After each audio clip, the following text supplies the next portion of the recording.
الرحمن الرحیم۔ آج ہم جملہ انشائیہ یہاں سے پڑھیں گے۔ جملہ انشائیہ وہ جملہ ہے جس کے کہنے والے کو سچا یا جھوٹا نہ کہہ سکے۔ آپ نے پڑھ لیا تھا پیچھے کہ مرکب مفید کو جملہ اور کلام بھی کہتے ہیں۔ پھر آپ نے پڑھ لیا جملہ کی دو قسمیں تھے، جملہ خبریہ، جملہ انشائیہ۔ جملہ خبریہ وہ ہے جس کے کہنے والے کو سچا یا جھوٹا کہہ سکے، کیونکہ جملہ خبریہ میں کوئی خبر دیتا ہے اور وہ خبر سچی بھی ہو سکتی ہے، جھوٹی بھی۔ اور جملہ انشائیہ میں چونکہ خبر ہی نہیں ہوتا، اس لیے اس کے کہنے والے کو سچا یا جھوٹا نہ کہہ سکے۔ تو جملہ انشائیہ وہ جملہ ہے جس کے کہنے والے کو سچا یا جھوٹا نہ کہہ سکے، کیونکہ انشاء کا معنی ہے ایک چیز کا پیدا کرنا، یعنی ایک نئی چیز کا پیدا کرنا جو پہلے نہ ہو بعد میں پیدا ہو جائے۔ اور یہ جملہ بھی ایک کام کے پیدا کرنے کو بتاتا ہے، سچ یا جھوٹ کو اس میں دخل نہیں ہوتا۔ جیسے اضرب، دیکھو میں آپ سے کہہ رہا ہوں کہ اضرب، تو مار، تو پہلے تو مارنا نہیں تھا نا، جب آپ مارو گے تو مار کیا ہو جائے گی؟ پیدا ہو جائے گی۔ تو پہلے تو آپ نے مارا نہیں تھا، میں نے کہا اضرب، تو مار، تو پہلے تو مارنا نہیں تھا، آپ نے مارا نہیں تھا، جیسے ہی آپ مار لو گے تو ضرب پیدا ہو جائے گی، مار پیدا ہو جائے گی۔ جیسے اضرب یعنی ضرب کو پیدا کر، یعنی تو مار، تو جب مارو گے تو ضرب پیدا ہو جائے گا۔ جملہ انشائیہ وہ ہے جس کے کہنے والے کو سچا یا جھوٹا نہ کہہ سکے۔ آگے جملہ انشائیہ کی چند قسمیں ہیں، یہ 10 قسمیں آپ کو بتائیں گے۔ نمبر 1 ہے امر، جیسے اضرب، تم مارو۔ تو دیکھو یہ جملہ انشائیہ ہے کیونکہ یہ خبر نہیں دے رہا، حکم دے رہا ہے آپ کو کہ تو مار، تو ایک نیا چیز پیدا ہو رہا ہے، تم مارو۔ نمبر 2 ہے نہیں، نہیں جیسے لا تضرب، تم مت مارو۔ تو یہاں دیکھو آپ کو کسی کام سے روکا جا رہا ہے، کوئی خبر نہیں ہے جس کے کہنے والے کو سچا یا جھوٹا کہہ سکے، تو یہ منع کر رہا ہے۔ نمبر 3 ہے استفہام۔ استفہام کا معنی ہوتا ہے پوچھنا، فہم طلب کرنا۔ مثال کے طور پر آپ نے کسی سے پوچھا کہ این المسجد، مسجد کہاں ہے؟ تو یہ تو ایک استفہام ہے، اس میں تو سچ اور جھوٹ نہیں آ رہا، اس لیے کہ آپ تو کسی کو خبر نہیں دے رہے، تو یہ تو استفہام ہے، تو لہٰذا اس کے کہنے والے کو سچا یا جھوٹا نہ کہہ سکے، یہ جملہ انشائیہ ہے۔ تو استفہام جیسے حل ضرب زید، کیا زید نے مارا؟ حل کیا ضرب مارا زید زید نے، تو یہ چونکہ استفہام ہے، کوئی خبر نہیں ہے، اس لیے اس کے کہنے والے کو سچا یا جھوٹا نہیں کہا جا سکتا۔ نمبر 4 ہے تمنی۔ تمنی کا معنی آرزو کرنا کسی چیز کی، جیسے لیت زیدا حاضر، کاش زید حاضر ہوتا۔ تو یہاں دیکھو یہ کوئی خبر تو نہیں ہے بلکہ ایک تمنی ہے، ایک آرزو ہے، تو اس میں سچ اور جھوٹ کا دخل نہیں ہے، کاش زید حاضر ہوتا۔ نمبر 5 ہے ترجی۔ ترجی جیسے لعل عمرا غائب، ترجی یعنی امید، امید، جیسے شاید عمر غائب ہوگا، امید ہے کہ عمر غائب ہوگا۔ تو یہ بھی کوئی اب خبر تو نہیں دے رہے، آپ ایک شک والی بات کر رہے ہیں کہ امید ہے کہ عمر غائب ہوگا، تو اس میں بھی سچ اور جھوٹ کا دخل نہیں ہے، تو لہذا جملہ انشائیہ ہے۔ تو ترجی اور تمنی میں کیا فرق ہے؟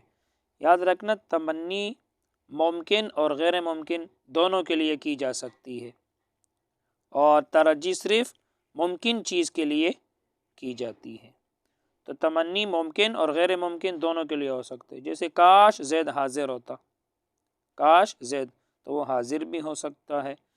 اور ناممکن چیز جیسے یا لیتنی کنت ترابا، اے کاش میں مٹی ہوتا، یا اے کاش جوانی لوٹ آتی، لیت الشباب یعود، کاش جوانی لوٹ آئے، تو یہ ناممکن کی مثال ہے، وہ پھر لوٹ نہیں آئے گی۔ ترجی جیسے لعل عمرا غائب، امید ہے کہ عمر غائب ہوگا، تو یہ ایسی باتیں کہ یہ چونکہ خبر نہیں ہے تو لہٰذا اس کے کہنے والے کو سچا یا جھوٹا نہ کہہ سکے۔ نمبر 6 ہے عقود۔ عقود کا معنی ہوتا ہے معاملات، آپس میں جو معاملات ہوتے ہیں، جیسے بعت واشتریت، میں نے بیچا اور میں نے خریدا۔ یاد رکھنا یہ اس وقت کہے جب یہ معاملہ ہو رہا ہو، کہ جو بیچنے والا کا ہے کہ بیع تو میں نے بیچا، اور خریدنے والا کا ہے اشتری تو میں نے خریدا، تو یہ خرید و فروخت کے وقت کا ہے، تب یہ انشاء ہوں گے، اس میں سچ اور جھوٹ نہیں آئے گا۔ خریدنے کے وقت اور بیچنے کے وقت یہ الفاظ کا ہے۔ بعد میں اگر کہا کہ میں نے بیچا اور میں نے خریدا، خرید و فروخت کے بعد، تو پھر یہ خبر ہوں گے، پھر یہ جملہ انشائیہ میں داخل نہیں ہوگا۔ تو خریدتے وقت، بیچتے وقت اگر بائی یہ کہے بیع تو میں نے بیچا، اور مشتری یہ کہے میں نے خریدا، معاملہ کرتے وقت، تو یہ انشاء میں داخل ہوں گے، اور پھر اس میں سچ اور جھوٹ نہیں آئے گا، تو لہذا یہ جملہ انشائیہ ہوگا۔ میں نے بیچا اور میں نے خریدا، عقود معاملات کو کہتے ہیں آپس۔ اسی طرح نکحت، میں نے نکاح کیا، نکاح کرتے وقت اگر کوئی یہ کہے۔ نمبر 7 ہے ندا۔ ندا پکار کو کہتے ہیں، آواز دینے کو، جیسے یا اللہ، اے اللہ، یا رجل، اے آدمی، یا ایھا الناس، اے لوگو۔ تو یہ ندا ہے، یہ بھی کسی کو آواز دیا جاتا ہے، کوئی خبر نہیں ہے جس کے کہنے والے کو سچا یا جھوٹا کہا جا سکے، تو یہ ندا بھی جملہ انشائیہ میں داخل ہے، کیونکہ کوئی خبر نہیں ہے۔ نمبر 8 ہے عرض۔ عرض جیسے عرض الا تأتینی فأعطیک دینارا، کیا آپ میرے پاس نہیں آؤ گے کہ میں آپ کو ایک دینار عطا کروں۔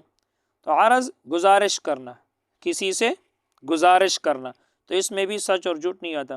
مثال کے طور پر آپ کسی سے کہہ رہے کہ آپ ہمارے گھر میں کیوں نہیں آتا کہ میں آپ کے لیے اسپیشل بریانی تیار کر کے کھلا دوں آپ کو۔ تو یہ دیکھو گزارش ہے، ایک عرض ہے، تو اس میں بھی سچ اور جھوٹ نہیں، آپ کسی کو خبر تو نہیں دے رہے، آپ ایک عرض کر رہے ہیں کسی سے، ایک گزارش کر رہے ہیں، جیسے الا تأتینی فأعطیک دینارا، تم میرے پاس کیوں نہیں آتے کہ تم کو اشرفی دوں، تو اس میں بھی سچ اور جھوٹ کا دخل نہیں ہے۔ نمبر 9 ہے قسم۔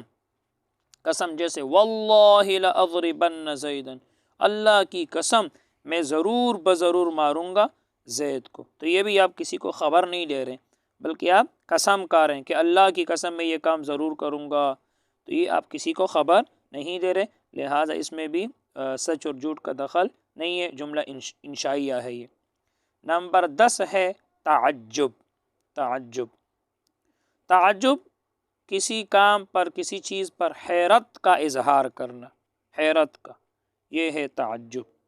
جیسے ما احسنہ، وہ کتنا ہی حسین ہے، آپ نے کوئی خوبصورت گاڑی دیکھی عجیب سی، اور آپ نے اس پر حیرت کا اظہار کیا، اور آپ کہنے لگے کتنا ہی حسین ہے، کہ وہ گاڑی کتنا ہی حسین ہے، تو یہ تو آپ حیرت کا اظہار کر رہے ہو، تعجب کر رہے ہو، تو یہ کسی کو خبر تو نہیں دے رہے، اس لیے اس میں بھی سچ اور جھوٹ کا دخل نہیں ہے، یہ جملہ انشائیہ میں داخل ہوگا۔ ما احسنہ، وہ کتنا حسین ہے، احسن بھی، وہ کس قدر حسین ہے۔